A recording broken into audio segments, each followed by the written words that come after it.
60 people who had been in such facilities for over a year. NHK World's Rodrigue Meyer met with some foreign nationals who have been detained and their families.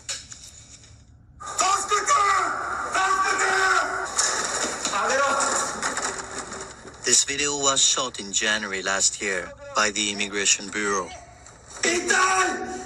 Officials explained that the man was restrained because he had become emotionally unstable and broke the rules. The man, Dennis, is on a temporary release. He and his Japanese wife agreed to speak with us. The hardest thing was, I never knew when I would be released. Why was I detained in the first place? Dennis is from Turkey, where he faces persecution as a member of the Kurdish minority. He came to Japan in 2007 and repeatedly applied for recognition as a refugee, but years later, he is still waiting. He was told he must leave the country, but he refused, saying he will not be safe going back to Turkey. He has spent a total of more than 5 years in immigration detention facilities.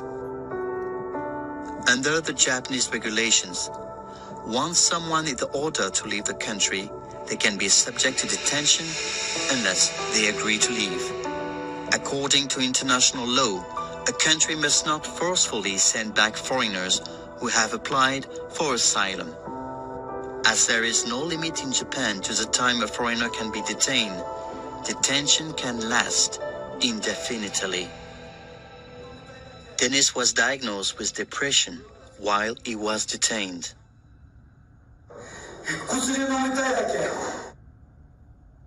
He became dependent on antidepressants and made several attempts at suicide.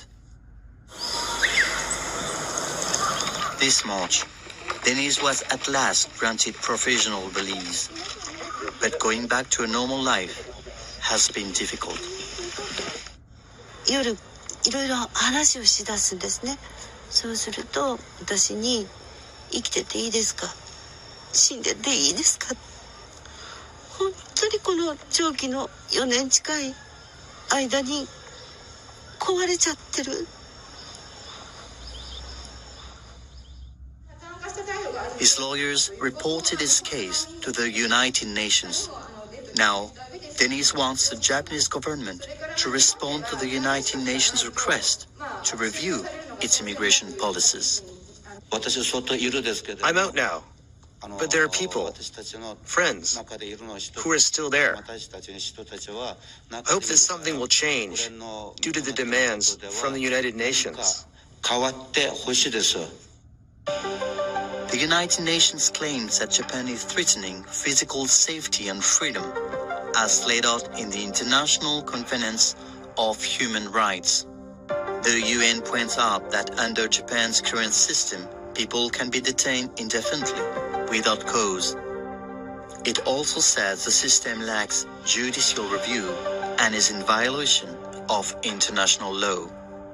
The UN asks the Japanese government to improve its immigration control by putting in place judicial process and setting a maximum period for detention.